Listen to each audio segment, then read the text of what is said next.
All right, cool. Well, we're going. All right. So here we are with Dave O'Grady at the Buzzbin in Canton. Is this, you said this is the end of the tour, huh? Pretty much, yeah. We've got 3 shows after well, 4 shows after today out of 20 something. So, yeah, we're in the last 8 days of the US tour. How was it? Amazing. Yeah. It's always amazing. Even if, things go wrong and whatever, but it's all, to get to travel around and see 20 something states in 2 months and Yeah. see experiencing things like the Grand Canyon and Miami Beach Yeah. and New Orleans back to back. It's an amazing country, you know. Yeah. I've never left it, and not yet. Anyway, well, I went to Canada. I don't think that counts, There's though. some, Europe is obviously very different and amazing in its own way, but yeah, very different. Yeah, I want to go.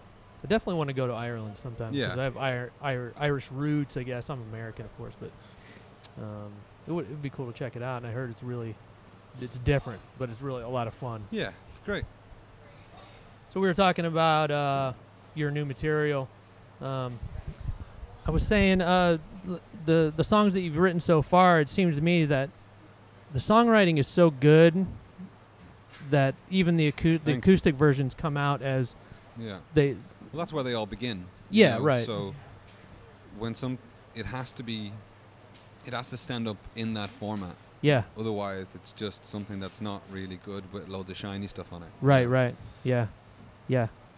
You can tell because that's like the skeleton kind of the song, and if it sounds good, just acoustic, then you can envision it with a full band later. Absolutely. Yeah. After that, it's easy. It's it's fun. Yeah. Just adding different grooves and textures and. It definitely is. Yeah. And it changes in the studio too. I've noticed too absolutely. myself, songwriting and stuff. Like we jammed out like this whole Seafoam Green album that we started 2 years ago. It all came out of a couple ideas that I had run through the incredible filter and of knowledge that is Rich Robinson, who produced the record and co-wrote the record. Yeah, absolutely. So it kind of was like You're in good hands. Almost.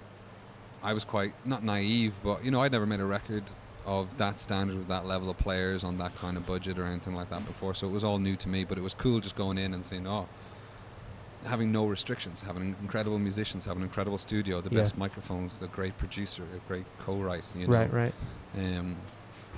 So yeah, it was limitless. There was nothing that we couldn't do, which was great. So I felt that we got something really free and honest. Yeah, the honesty is what matters, Yeah. Especially nowadays, because I can't say most music, but a lot of music, especially in the mainstream, is so.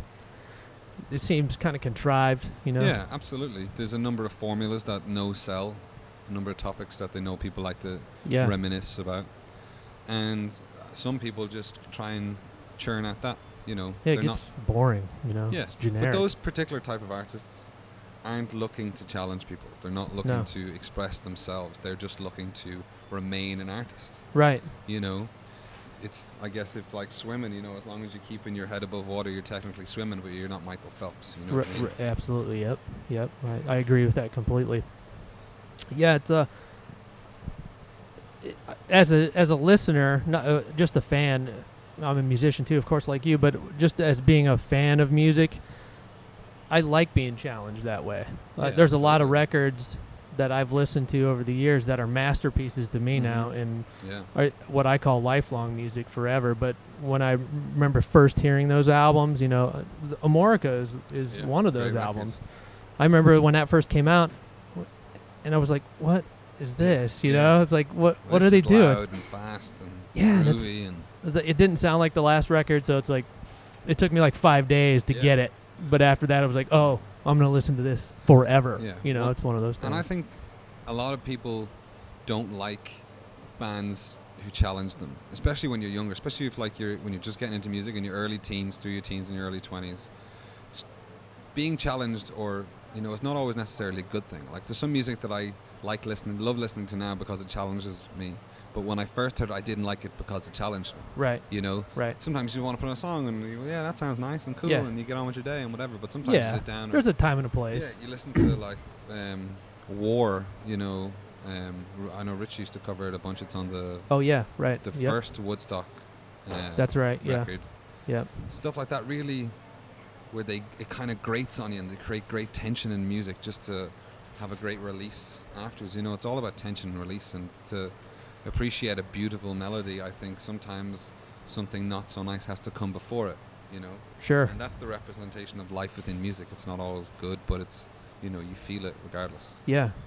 Now you said Rich Robinson produced this new album. How did you first hook up with Rich? I don't think I know that story. We first met in Nashville in 2011. He was producing an artist from the UK that I'd been working with, and I just signed to their label, and we had great plans ahead. And she went out. Rich was producing her album, and she invited me out because she didn't really know Rich, or she didn't know any of the band, so we had become quite close. Went out, hung out, met Rich. Didn't know who he was, didn't care, never heard of the Black Crowes. Wow, really? Or I knew the Black Crowes were a band. Yeah, yeah. You know, like you can hear band names that you've never heard, but you know that they're a band or whatever. Yep. And I was like, oh, I'm in a band too, cool. And so he checked out, well, not checked out because he'd seen me play. Just over the course of that, he was sitting around the studio playing guitar. And I bought a couple Crowes records and went, oh shit. Yeah, it's like, fuck. This is like the epicenter of all my favorite styles of music, you know, the soul, you know, the Americana, the country, the rock and roll, the blues, you know, even the psych in certain later stuff. Right. And it was just a revelation that I'd never listened to this band. It was great. So then we became friends. We stayed in touch. He sent me tips, or not tips, but he'd send me like references all the time, songs, books to read, art to see, things to challenge my mind and grow as an artist, you know. Very cool. And then he invited, the following January, he was doing a European tour, and he asked me to come along and open, and then I opened on almost every tour since. Almost. Yeah, not this last one though. I was kind of I hoping didn't you do would. the last one, and I didn't do the Europe last year. What do you think of his new record there? Great. Of course it's great. Amazing, you know. God damn it, so good. Now did Joe Magistro play the drums on your new one? No, Patrick Keeler from the Raconteurs played drums on the record. Nice. Yeah, killer drummer. You're not kidding when you had you said you had some killer players on there. Adam McDougall from the Crowes did all the keyboards. Oh, cool. Except for one song, Lowly Lou.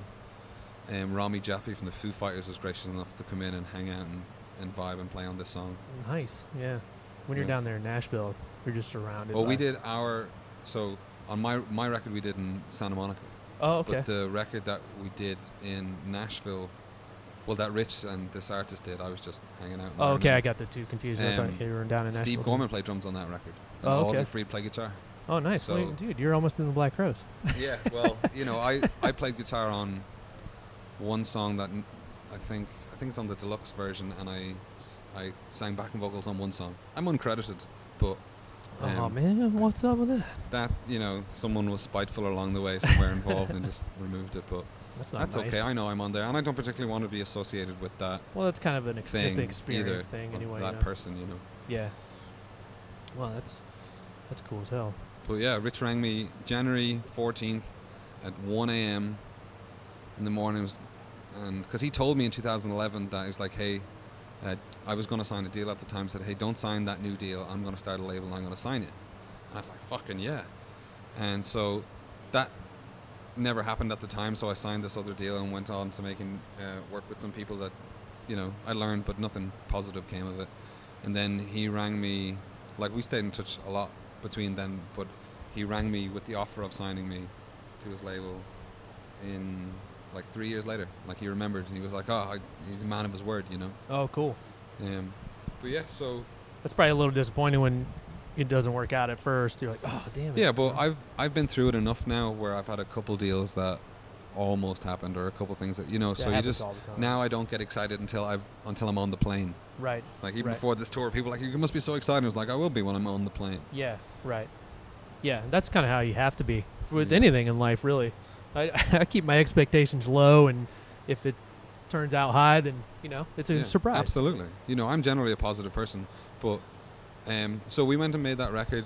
Like it ended up, Rich's label didn't end up becoming a label, but for nothing to do with Rich or me or anybody. It was just sometimes business ventures don't work out.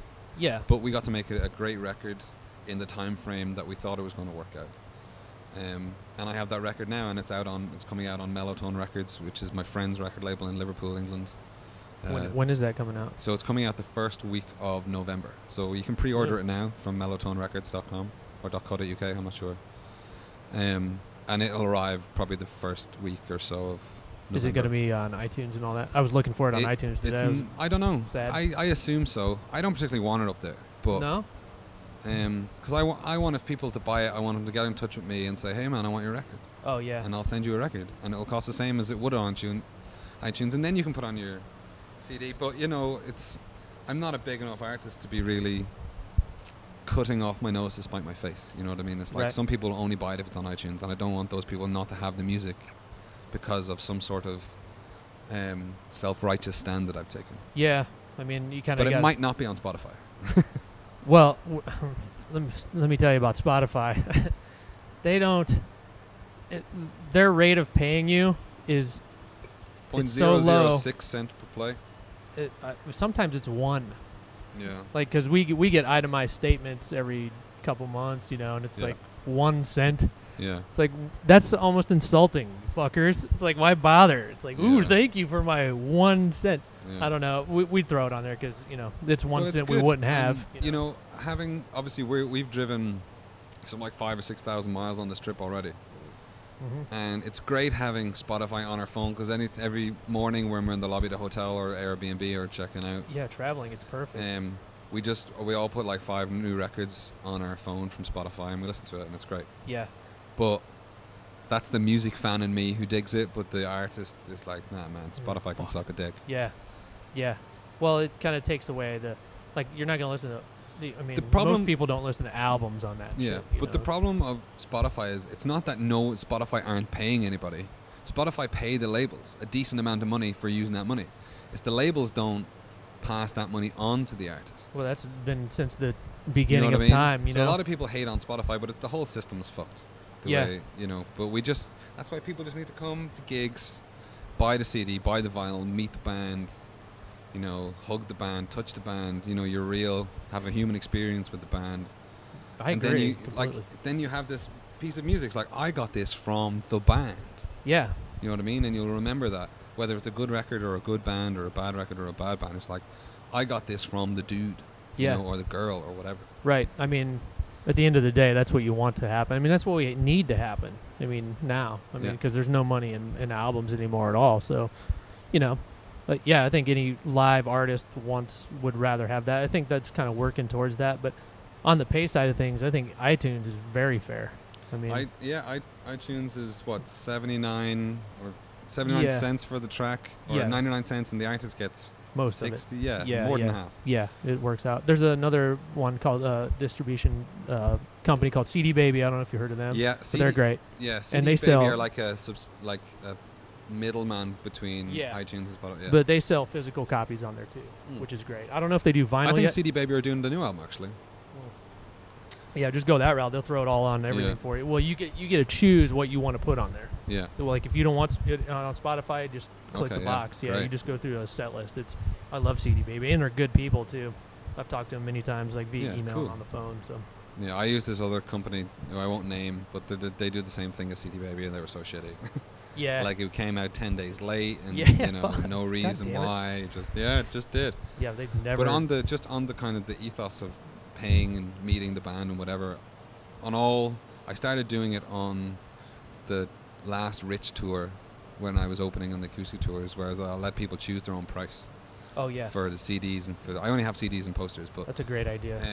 It's great, and people think I'm fucking mad, but people are great, and if someone wants to, you know, quote unquote tip the band because they really enjoyed it, or they can pay whatever they can pay over the odds of what they want. But I've had people come up and go, hey man, I love it, but I don't have any money on me. You know, I know what it's like going to a gig and you have money for 2 beers and maybe a slice of pizza. Yeah. And that's what you're doing. Yep. And I can give those people a free CD. Yeah. You know, and that, I think it's called helping the poor. Yeah. You know? The last 2 tours, this one and the last one, I think that's happened 3 times where someone's come up and said, hey man, I don't have any money. And I'm like, cool. I would much rather someone come up and say that, because it's got to be hard to come up to another person and go, hey man, I really like what you're doing, but I actually don't have any money to buy it, but I want it. Yeah, that's honest. And I want people to have, because that must be quite embarrassing, I guess, you know, depending on what type of person they are. But I want people who want to have it. Right. That's the whole idea. It's like you could have 100,000 people have your album, and they all got it as a gift, and not one of them fucking listens to it. Yeah. Or you can have 10,000 people who came to your gig, shook your hand, bought the CD, paid what they could afford or what they wanted, or Yeah. much better. Yeah. Oh yeah, it is. And the vinyl's even better than that. I would love to have my own vinyl record, but it's so damn expensive to me. So expensive. Yeah. We thought about it for this tour, and then it was like, no, we'd have to tour 5 times as long. Yeah, and like it's twice as many dates just to hopefully sell them all. Yeah. It's very niche, but And they take up space. They're heavy. yeah. Yep. You don't want to put them in a suitcase in the airport. You don't want to do any of that You have shit. one of those big boxes, only has 10 records in it. It's like the size of this thing, like this solo cup box beside me. Yeah. Yeah. Yeah. In a perfect world, it'd be cheap. Like CDs are really cheap to make. Yeah. Now, CDs, they almost like, they don't want you to pay for them. It's like, here, just fucking get rid of all these. They buy them too, man. We Yeah. sell them all the time. Yeah. We put them in those little slimline cases, and people still buy that shit. Yeah. I just bought a new Honda car, and it doesn't have a CD player. Doesn't have a CD player? Nope. Has a USB? It has a USB, and it's all Bluetooth now. Man. I was kind of sad about that. Yeah. It's like, I don't damn, think is that it's the like, way we're going? steady on. We're not that far that we don't have CD players in cars yet. Well, European cars still have tape decks in them sometimes. My last car was a Volkswagen. What year was that, though? It was a 2005. 2005 still had Factory tape deck? Factory tape deck. Jesus. I was like, Europeans know what's going on, and tapes are coming back. Yeah. That's weird. Only to losers, though. Yeah, hipsters. Yeah. If you're buying a tape, go fuck yourself. Yeah, you're not buying that for the sound quality. You're buying it so you look. Tapes were never that great. I've always bought vinyl ever since I was a kid. Yeah. Sucked. It was never. Yeah. I mean, it was portable. The good thing about cassette tapes is you could record shit like on the radio and shit back in the day. We're currently getting high as fuck off all the fumes of the paints. No, but maybe if we keep talking, we'll get there.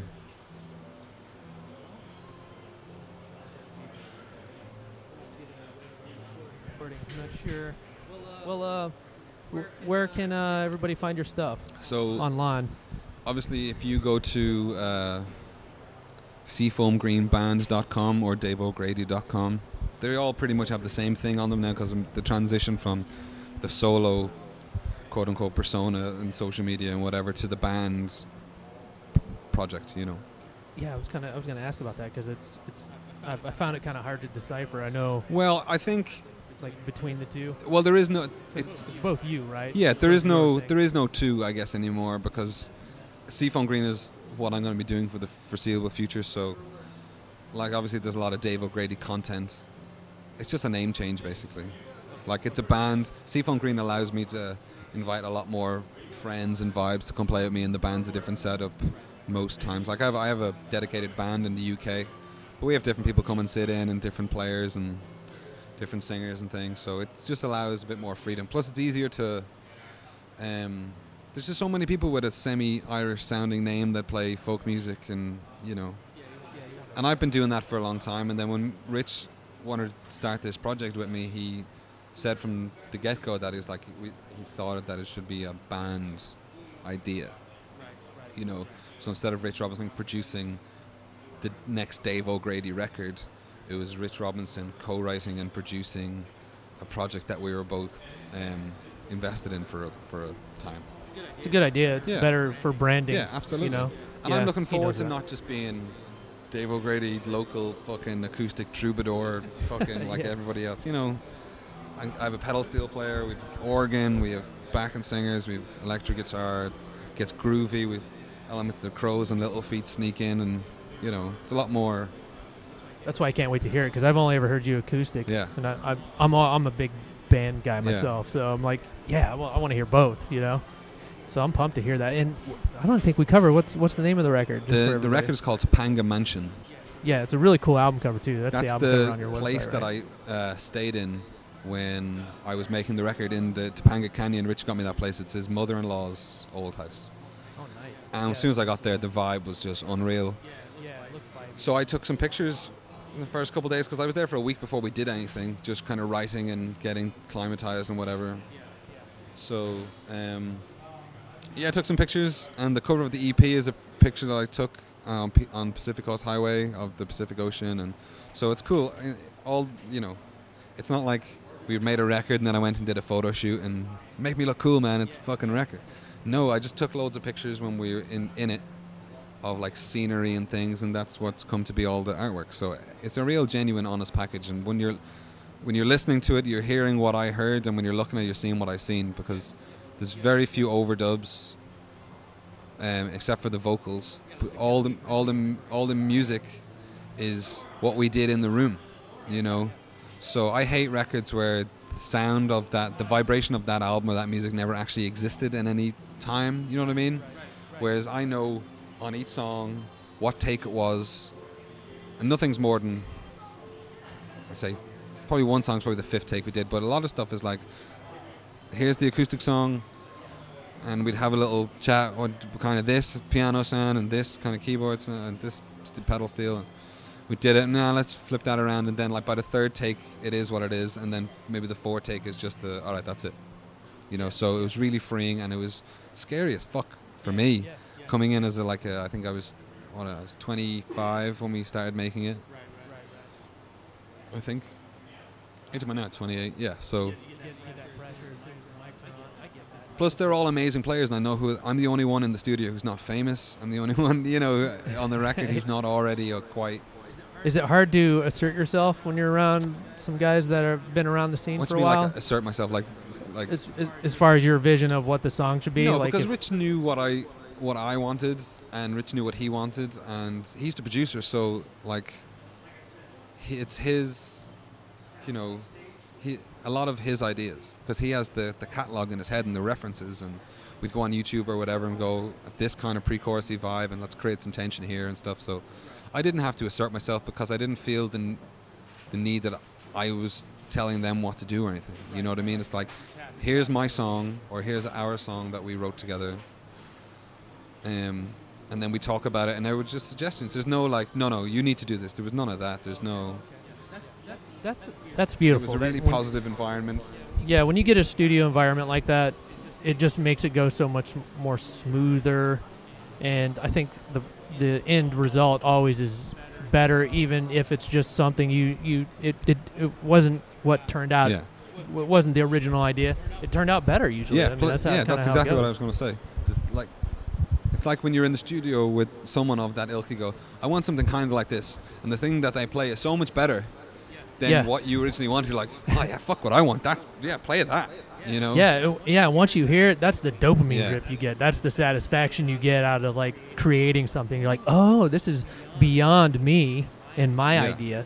This is a whole thing. Yeah, you know, we're just a vehicle for the. You know, I'm very much a believer of the song is the song, and I have no right to take credit for it.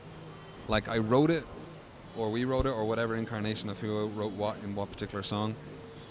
It's just being channeled through us by the quote-unquote the muse, you know what I mean? So you have to be respectful of that, you know, and I think it was a Christian who said you have the right to the labor, but not the fruits of the labor.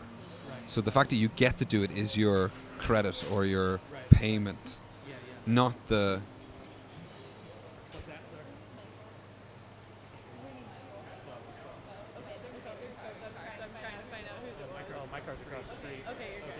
Okay. Sounds like Michael's going to be pissed off, though. Oh, I'm so happy I didn't get my car towed. Yeah. It's all worth it, dude. You're worth it. You're worth this podcast. My headphones are all fucked up. The world of podcasting is definitely not radio, and that's why I love it so much. Yeah. Radio's going to be dead very, very soon. It probably is dead. It's just zombified, you know. Podcast is the way forward. It's all I listen to now. I love it because it's free form, it's long form. Yeah, you hear actual conversations and not a segment of a conversation. Yeah, and it's not all buttoned up, you know, like you have to be on radio. Like I've done radio interviews before, and you really got to watch your P's and Q's because you can't curse or you're going to get fined by the Leviathan State. What's that? You don't have a boss? Yeah, you know, there's no boss. You do whatever you want. Yeah, and I noticed you have a podcast too. What's that podcast called? Just for everybody. Our podcast is called Muso Moanings. Muso Moanings. It's currently on SoundCloud because that was the easiest way for me to do it, but we've done 3 or 4 episodes, me and Chris Nichols, who's playing bass with me on this tour, but he's also in a band called Fink, F-I-N-K, that everybody should check out, killer band. Oh, yeah, right They were on. touring here last year. They'll probably tour America again next year. But yeah, me and him do it, and we just talk shit. Isn't it? It's such a good idea because I mean I got the idea from listening to all the big podcasts, like, you know, me and you have that in common with the Joe Rogan Experience, and there's another one called Let There Be Talk. Yeah, I haven't heard that one.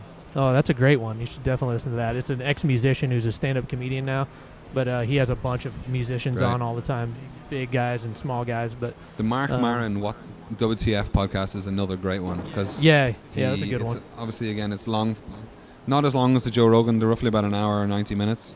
Mm-hmm. And he jumps between a couple of things, but he's Mark Maron, so he gets like Keith Richards on his podcast, and he had Neil Young on Barack Obama on his podcast. You know? Yeah, I mean that's about as big as it gets. As far, so obviously he can't be as ludicrous as the JRE podcast. Yeah, he's more buttoned up. Yeah, a little but bit. It's still pretty. You know, it's cool to have those people in those settings. Yeah, absolutely. Like he just had Neil Young on. I was like, what? There's a local company here that makes they make guitar pedals called Earthquaker Devices, and they're getting huge. And they sent a bunch to Mark Maron. Yeah. And Neil Young was doing the interview, and he was like asking about the guitar pedals on the floor, and he's like, "Yeah, Earthquaker Devices sends it to me." I was like, "Holy shit!" He's like, "Man, those look really great." I was like, "Yeah, get Neil to play that shit." It was cool. It was just like it's a really little cool. So take a chance, man. Yeah, you never know, man. I mean, they're gonna get big. You should check them out because I know you play guitar. Yeah, are you gonna do any electric music? Not tonight, but when we do the full band stuff, I play electric for probably half the set. Oh, okay. I'm not like a mad shredder or anything. I'm a rhythm player. I have a couple solos, but yeah. Yeah, a songwriter, you know. So I mean, but it's shredding. an excuse to get into buying electric guitars, and so I have a 71 Fender Champ that's like 8 watts, I think, that I love. Yeah. Do you have any hollow bodies or? I do. I have a Epiphone. What is it? An Epiphone P93. It's like a Riviera, so it's got 3 P90s. I think I know what that is. I've got the Derek Trucks Gibson SG. Oh fuck yeah, that thing's amazing. And I have my J45. Well, you know, anything endorsed by Derek Trucks, you know it's gonna be good. Absolutely, I love Derek. Now you roadie for Rich Robinson. He has like the most awesome guitar collection. Every time I see the guy, it's like, what? Yeah. It's like, where'd you get all those, dude? Yeah, he does a lot of the boutique guitars, yeah, like the Taya guitars. You know, he has a couple Trussarts, which are great. I know he's now playing a couple Echo Park guitars. Now you had hands-on with all that because he's pretty his guitar tech, right? He's a lot. I could just go up and pick up one of his guitars and play it, which is really cool. You know. That is. And when we did my record, I didn't bring anything. He gave me his iconic red 335 that I played. His been around forever. 57 or 58 Fender Vibrolux. And then he gave me a guitar the first day of the studio. He gave me a custom acoustic guitar as a gift, and that's what I used on the record. That's so nice. Yeah, he's the nicest dude in the world. He gets a lot of shit for appearing moody, but you know, he's the sweetest dude. He's changed my life. Like, you've no idea. I was in a real negative situation with a particular label, and he gave me the wisdom to fuck it off. And that's kind of weird how people like judge people like that, because I've kind of gone through the same thing, because some people just have stoic faces and they're not smilers, you know, and I'm one of those people. I smile when it matters. So I mean, he's caught that shit. Face, yeah, pretty much, you know, and it's like he's caught that shit since the very beginning. I've followed that man, especially because his brother is such a flamboyant character. Flamboyant in public or on stage or whatever. Yeah, I've seen him yell at a bunch of people. Yeah. It's like, dude, come on. While they're doing the Magpie Salute, man. January, yeah, it's gonna be cool. Jesus, they put one show on sale. Sold out in like 5 minutes. No, they got four that are sold out. That's the power. And, hopefully, it'll turn into something that has a lot of legs in it. I think so. I think it's got. Judging by that first response. Chris might have been tired of the music, but the fans sure the fuck are. Yeah, well, you know, Chris is entitled to do what he wants to do in his own life to make himself happy, and his wife and whatever, and his kids. But in your art too. I mean, you know, I'm probably speaking out of school because it's really none of my business. But we're just fans, you know. Absolutely. I just wish he could see how many people it brings genuine joy to. You know, the Crows from touring with Rich, I've got to meet so many of the hardcore fans and everybody that's Yeah, come see yeah. Rich and Well, Solo. me, for that's yourself. how we. Yeah, absolutely. I don't think we didn't mention this on this, but that's how we kind of. That's how we kind of like met each other was at the Woodstock sessions Yeah. in 2014, right? That was the Ceaseless Sight tour, right? Yeah. That's such a great place. Woodstock? Yeah. Killer. Well, Applehead Applehead's great. specifically. Yeah, that's where my album was mixed. So you did some work there. That I was going to be wasn't my next there question. when it was being mixed, because I was on tour somewhere. But shout out to Mike Birnbaum and Chris Bittner. Powerful Applehead Studios. Yeah, it is powerful. I talked to Mike at the first Woodstock session. I was like, how much does it cost to get in here, man? I know it's a lot, but like a band on a budget, I wouldn't mind going up there and doing a song. Killer, or two. and they have a lot of experience in doing heavier bands as well. Yeah, Did all they've the done Mars Volta. Coheed and Cambria did all their Coheed and records Cambria, there.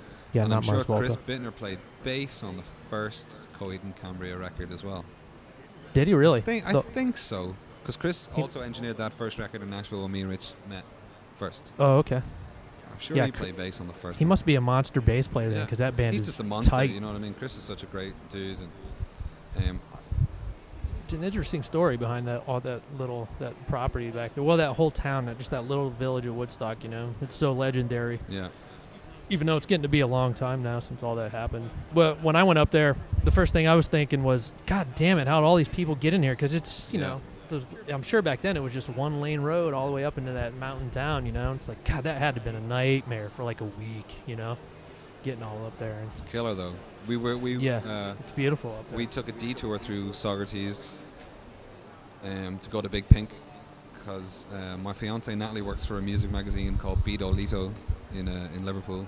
The Pink. Is Big Pink next to or near? It's like, I think it's like Woodstock 15 minutes from. Yeah, I know it's all down there from somewhere. like Oriole 9, that restaurant. Yeah.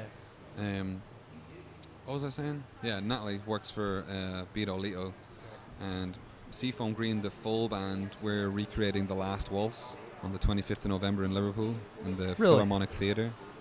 And we have a bunch of friends coming to do some guest spots and things. Gonna record it? I don't know, maybe.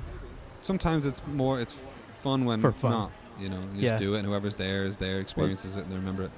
There's always more pressure. But that when magazine, you're recording. it just came out the day before yesterday, did a big feature on me and my music and the Seafoam Green and the album. And I saw that on your Instagram.